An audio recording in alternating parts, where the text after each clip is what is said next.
Good evening, everybody. Even our greatest and most revered institutions are mixtures of good and bad. Those who have had to rummage through the remnants of the Christmas tin of Quality Street will vouch for the truth in that. Nothing is without fault.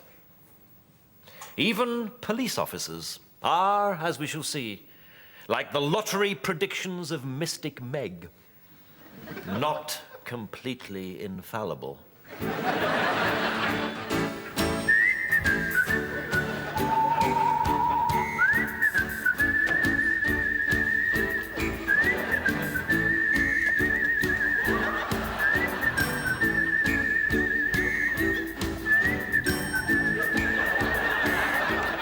3 months, Boyle. 3 months we've had this vile drug pusher under surveillance. I hope you got a good shot of him this time. There you go, sir. Oh, yes, this is the swine. Look at him. A bit blurred, but I can tell. That is a classic disgrace to humanity. Shifty, ugly, inadequate. Hang on, actually, that's you, sir. Remember, you walked in front of the camera just when I had the bloke. Here he is. I've got him. And this is him. Definitely. Oh, definitely. Oh, yes, this is him. I can tell, you see. 6th sense I've got. Sometimes 7th. Possibly even 8th. We know it's him, Boyle. We've seen him dealing, we've seen him scoring, we've got any amount of circumstantial evidence, but we still haven't caught his red hands in an open and shut till. Of course, evidence can be found, can't it? Well, that's what we've been trying to do for months, Boyle. Yes, sir, but when I say found, I mean found in inverted commas. Oh, I see. Found in inverted commas. Yeah. Where's that, then? Now, what I wish to discuss today are the new uniforms and equipment which the Home Office is considering introducing. The police officers of tomorrow will look very different. They'll be armed with long truncheons, incapacitating pepper sprays. Well, there was a time, sir, when the only weapon a copper needed was character and authority. Well, there is much in what you say, Gladstone. I remember as a young constable, sir, I faced a man with a huge knife. And all I had to defend myself was character, character, character, and authority, authority, authority. Yes, well... When I was a lad in Trinidad, sir, if you met a wild dog on the street, you never showed fear. You stared it out. And what is a knife man, sir, but a wild dog? So, I fixed that young thug with a gaze, and I walked straight up to him. Give me the knife, lad, I said. And did he? Oh, yes, sir, he did. He stuck it in my shoulder. The dogs in Trinidad used to bite me too, you know. Yes, well, moving swiftly on. I think we should have uniforms like LAPD have, sir. Really cool and hard, and just a little bit drop-dead sexy. It is not the function of a police officer to look sexy. If it were, Sue Lawley would be chief constable. It is the duty of a policeman to look, Dull and boring. Well, exactly, Habib. If you were in distress, who would you rather attend? An honest-looking constable or a member of the Chippendales? Well, it depends, sir. There's an especially bulgy one who wears leopard skin knickers. Constable in leopard skin knickers? I never heard of such a thing. Well, I used to go out with a DC who had a pair with a cartoon bull in them that said horny beast. Quite frankly, he should have been prosecuted under the Trades Descriptions Act. Yes, all right, Habib, all right. Dearie, dearie me. Young girls today, you'd make your mothers blush. Now, headquarters have sent us an example of the proposed new uniform, and I've asked Goody to model it for us. So, step forward, Constable Goody.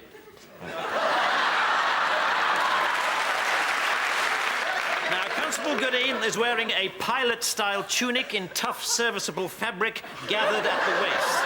There is also a utility belt of attractive cowhide with cross-stitching picked out in beige. The undershirt is in soft white Draylon polyester brine nylon mix, which is both functional and stylish. Goody. What in 12 types of quick-drying cement are you doing? I'm doing precisely what you told me to do, sir. I am being the model. Look, you are a police officer, not a model, and police officers do not mince. They stride. Now, come on. Jaw firm, shoulders back, the buttocks clenched, and stride. Come on, stride. Are you ill, boy? Are you ill? I said stride. I'm trying to stride. If I clench my buttocks any harder, I'll suck up my wife runs. Pull yourself together, you foul youth. Now, come on. Step this way. 1, 2, strike. Come on. 1, 2, 1. I'm sorry, sir. It's this sticky out bit on the baton keeps getting caught between my legs. If you can tear yourself away from teaching your officers to walk in a straight line, Raymond, I'd like a word. All right, Naomi, get back to your desk. Raymond, we are bringing in Harry the Spike. Harry the Spike? Gasforth's most notorious drug dealer? You mean you finally have evidence for an arrest?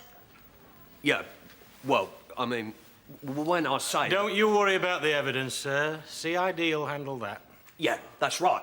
All we need from you is a squad of plod to get into Harry's place sharpish. And you shall have it. Come on, form up, everybody. Quickly, form up, form up. I am entrusting to you the critical, highly delicate task of front elevation, entry orifice obstruction, displacement. And for those of us who do not speak fluent twit. Bashing the door down, sir. Ah, good. Well, okay, squad will assemble in 10 minutes in the personnel transportation facilitator. What? The van.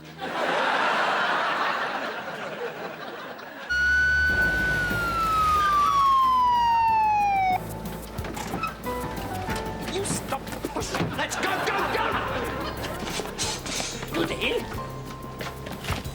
You can't wear that uniform on duty. It's an official. It's got no identification numbers, no insignia. Come on, Fowler! This is split-second stuff. A highly detailed, meticulously planned operation. I've done the brain work. All you lot have got to do is knock the door down. Let's go, go, go, go, go, go! All right, form up. You'll change it the moment we get back. Yes, I will. Charge! Mrs. Spike, we have a search warrant. I'm not Mrs. Spike. They live next door.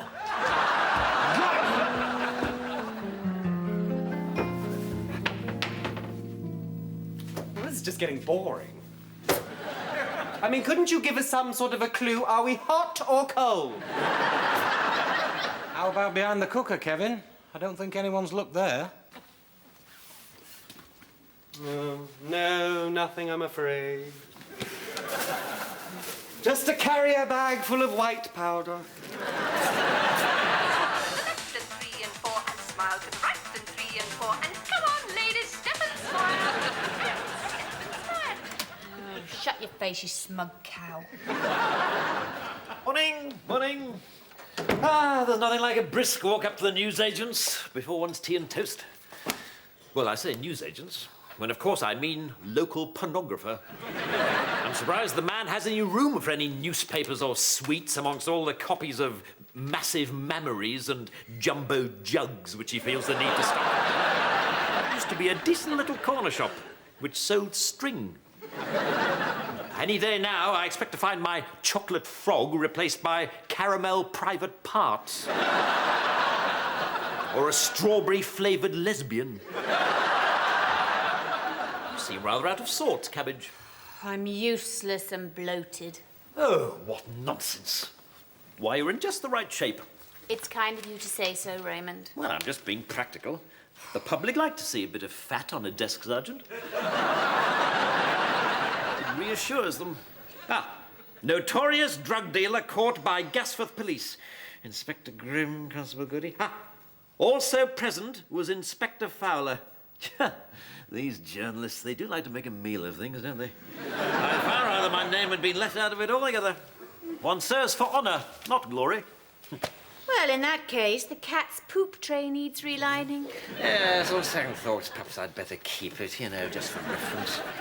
I'll Put it in a drawer somewhere, I expect. Or perhaps in a frame. Well, you know, so often one's efforts go unrewarded. I must say it's a nice change to have a little media support. Also present was intrepid Inspector Fowler. It didn't say intrepid. Didn't it?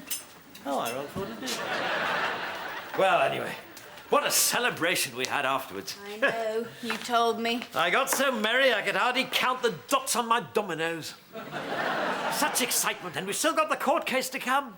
Oh, Patricia, aren't you happy? Aren't you thrilled? No, Raymond. I'm sorry, but the way I feel this morning, I couldn't be happy and thrilled if I was nibbling Prozac from the crests of Tom Cruise's naked buttocks. Oh, you don't look very happy today, sir. That third half of Mackerson you had last night taking its revenge. No, I was most careful. I drank 8 pints of water before retiring. No, it's Sergeant Dawkins. She's in one of her grumpies again. Every 4 weeks, as regular as clockwork, she gets in this sour mood. I just can't work it out. Well, sir, I think you should try to be a bit more understanding, because it sounds to me like it's a cycle. Oh, I expect that could be it. I'll ask if she wants the saddle adjusting. You're lying, Constable! The evidence you have presented to support your case is so contemptibly slight and circumstantial, one is forced to wonder whether it might be nothing more than a tissue of lies, a corrupt concoction. Well?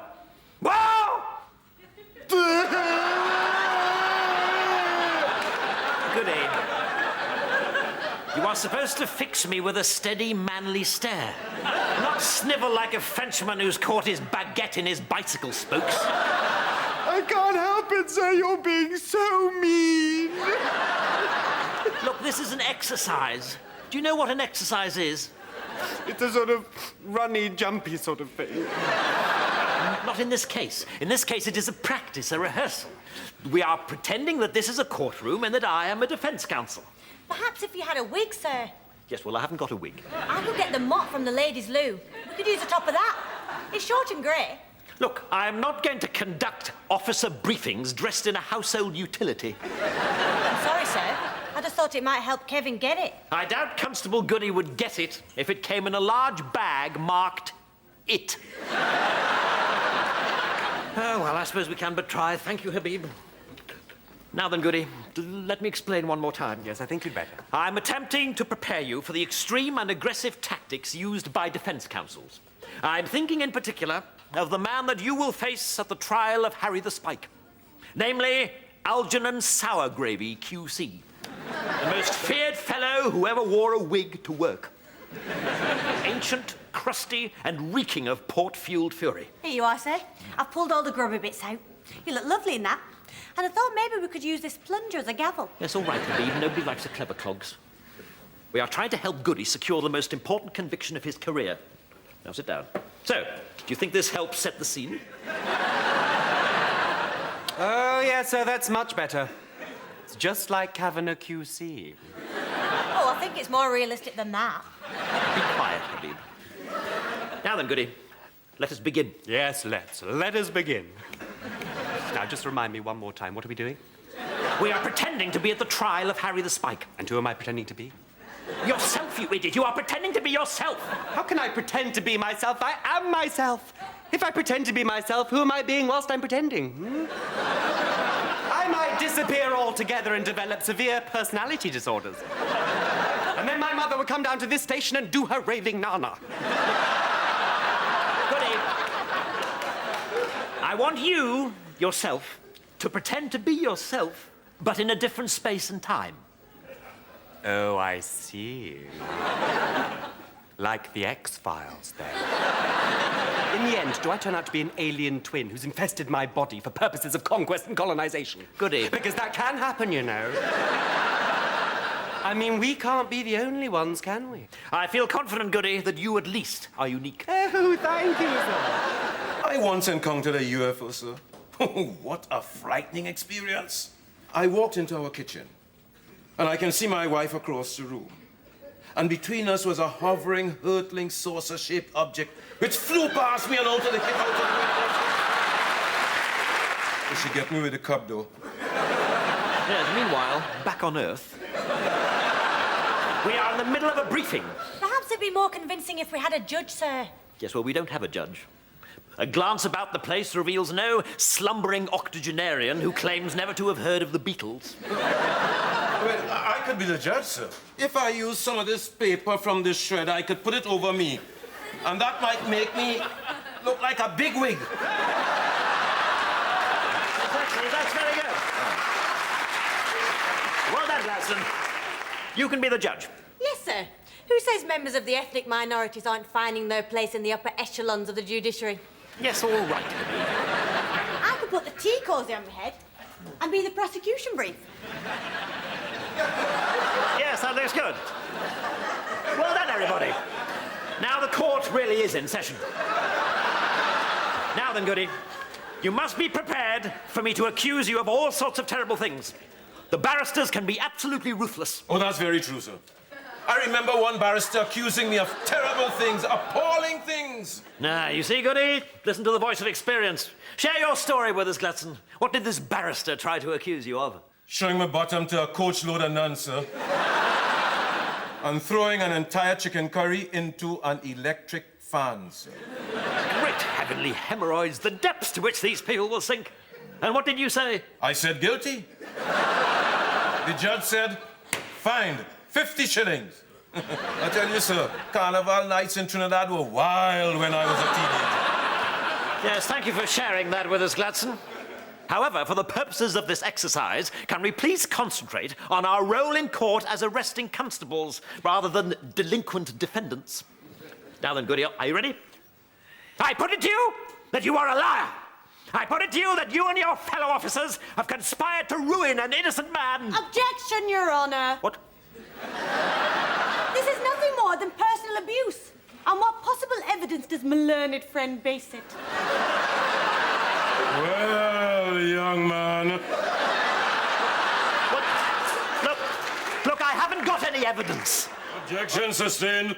Mr. Fowler will withdraw his remarks. This is easy. You said this was going to be difficult. It isn't. This is a piece of piddle. No, I will not withdraw my remarks. Who is the judge here? Look, I am your commanding officer, and I make the rules. If you're going to be like that, there's no point in playing, is there? Look, this is an exercise. This is a role-playing game. Yeah, which only you're allowed to win. All right. You be the defense counsel. Go on. You have a right go at Goody. Go on. Yes, yes, yes! Well, I don't want to play, sir. It's a futile exercise anyway. Judges always accept what the police say, evidence or not. My God, in the 70s, the coppers used to just phone it in from the pub. Yes, all right, Habib. You're not on Have I Got News for You now, you know. Goodness, how I deplore this modern habit of running down our national institutions willy-nilly. If we are to dismiss things simply because they are not perfect, we shall soon find ourselves living in a world with very little in it, except Horlicks. And Gloria Honeyford. Well, quite. Now, can we continue this exercise without objections from the prosecution? I'm going to continue haranguing Goody, and I don't want you to cry this time. Is that clear? Well, I'll try not to, sir, but you were so mean. Not half as mean as Algernon sour gravy will be, I can assure you. Now stop sulking, Habib, and put your tea cosy back on. Now then, ready? Yes. I put it to you that you are a liar. I put it to you that you and your fellow officers have conspired to ruin an innocent man. You're a disgrace to your uniform, a disgrace to your mother, a disgrace to your... Goody, will you stop crying? Raymond, Harry the Spike's barrister is here to see you. Here. The ogre is amongst us. Right, no nerves, no fear. I will meet him with cold contempt and icy disdain. It's not a him, it's a her. It's the mayoress. She's a QC, you know, as well as being a stuck-up tart. She is the mayoress, Sergeant, and therefore deserving of your respect. Why? Plenty of other dogs have chains around their necks.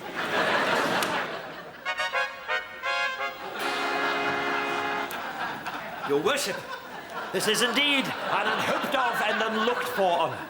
Welcome, thrice welcome, thricely welcome, and welcome thrice. Crap, they're as clean as they leave their things everywhere. Anyone would think that they didn't have a cupboard. I'm afraid Mr. Sargravy had a heart attack over his mid-morning bottle of port. Turns out that Harry the Spike's got a pretty penny put away. Astonishingly, he can afford me. So I've taken the case. Funny, isn't it? All those years ago at school, you were so desperate to get stuck into my briefs.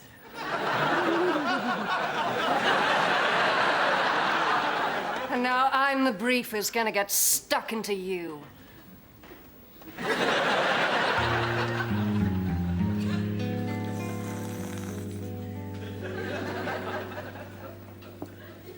Do you ever worry that you're getting thicker?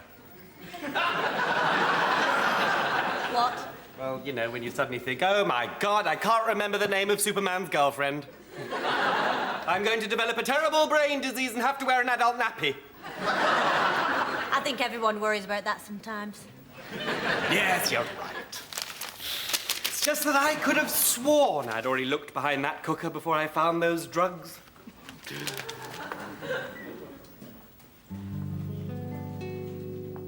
For the final time, Patricia, I do not fancy the mayoress. Yes, you do. You were going to be all icy and disdainful, and suddenly you're dribbling and drooling and tripping up over your great big fat floppy wet tongue. Sergeant, I will not be spoken to in this matter.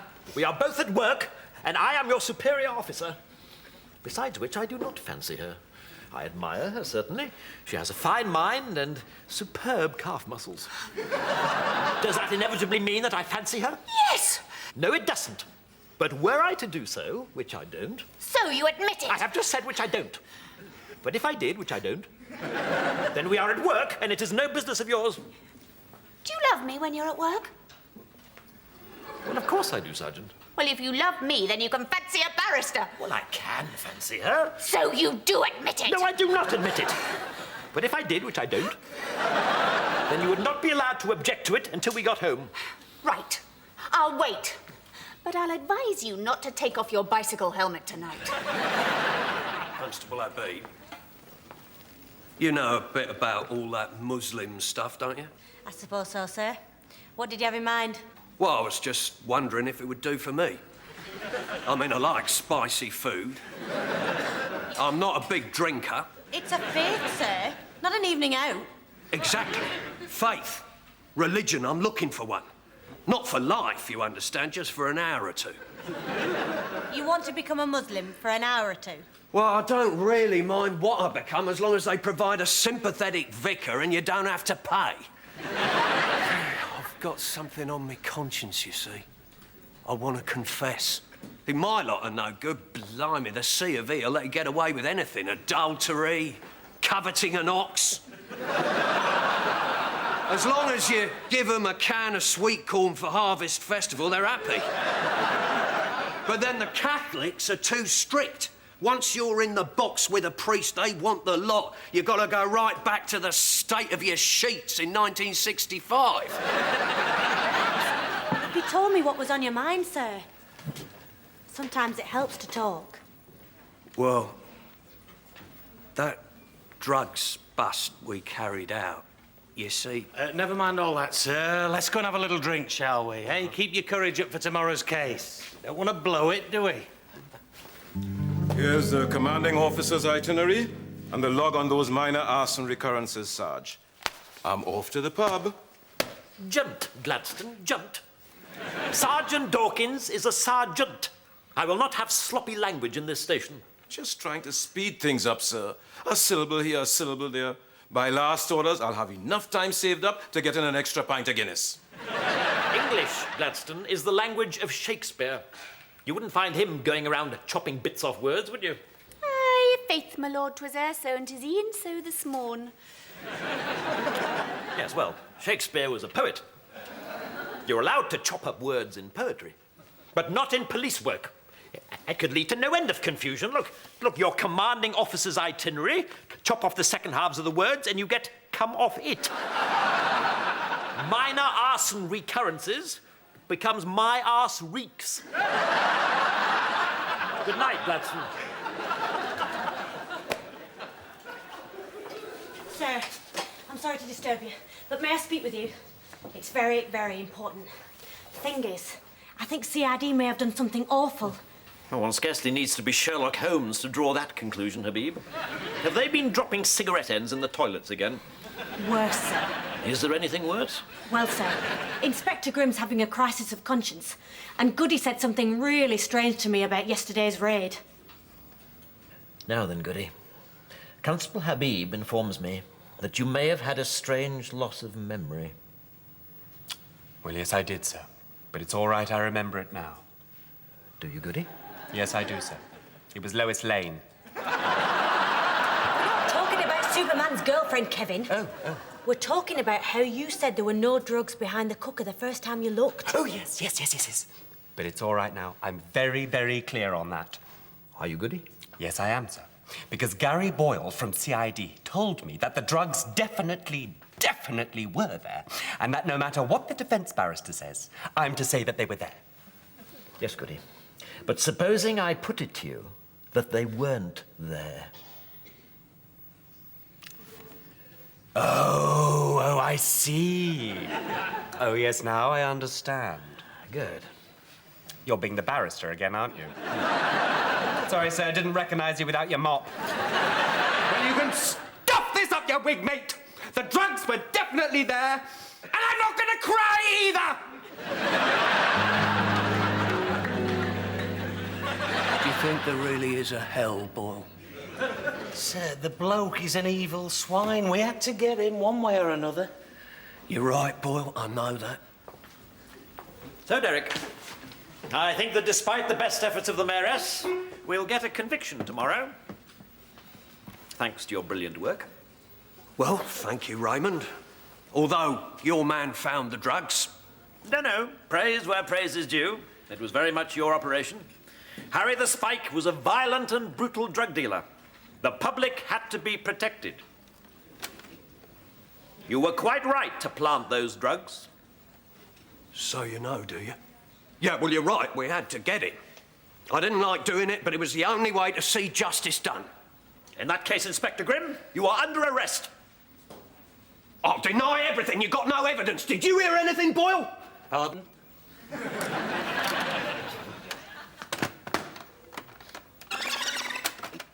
Smile to the right and 3 and 4. Ladies, step and smile. Yeah, you see, what you've done here is you've only pressed the record button. Now, for some reason with these things, you've got to press record and play simultaneously. Never been able to understand why. Come on, sir, let's have a nice little drink to celebrate the impending banging up of a very tasty pull on PC Goody's evidence. You'll never get me.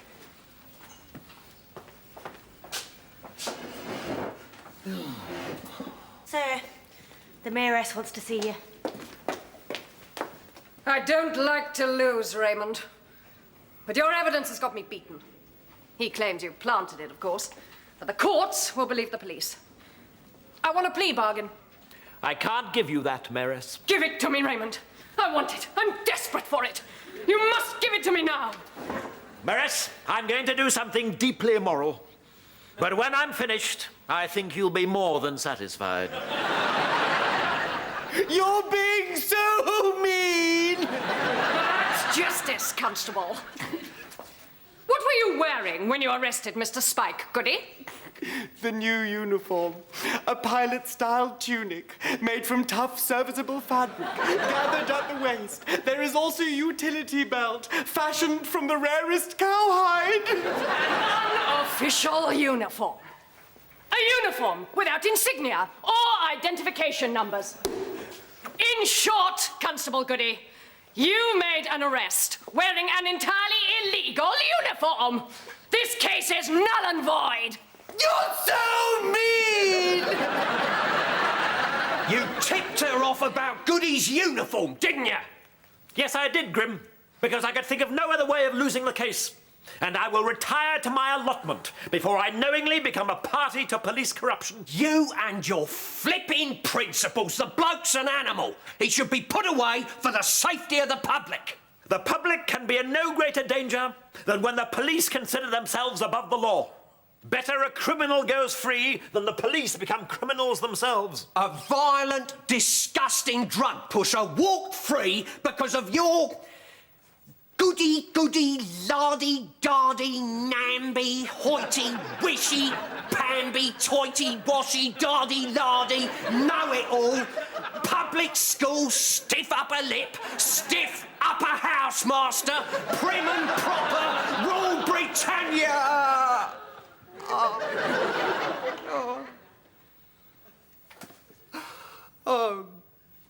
I'm sorry, Raymond. I beg your pardon? I hate myself. There is nothing lower than a bent copper. It was just that I wanted that pull so badly. I'm glad you stopped it, Raymond. It weighed on me. I've been waking up in cold sweats. I've had to tell Tina my piles are back. Poor old girl, it's been very bleak for both of us. You won't tell anybody about it, will you? Raymond, how did the mayoress know about Goody's uniform? You tipped her off, didn't you? You blew the case because you fancy her. Patricia, you will withdraw that appalling, unfair, and unworthy accusation. Well, tell me why you did it then. I had my reasons for doing what I did, Patricia. They are not what you think, and there's an end to it. And smile to the left and 3 and 4, and smile to the right and 3 and 4, and come on, ladies, step and smile. Give it to me, Raymond. I want it. I'm desperate for it. You must give it to me now. Harris, I'm going to do something deeply immoral. But when I'm finished, I think you'll be more than satisfied. Good evening, darling. Is there anything wrong? Take off your bicycle helmet, Raymond.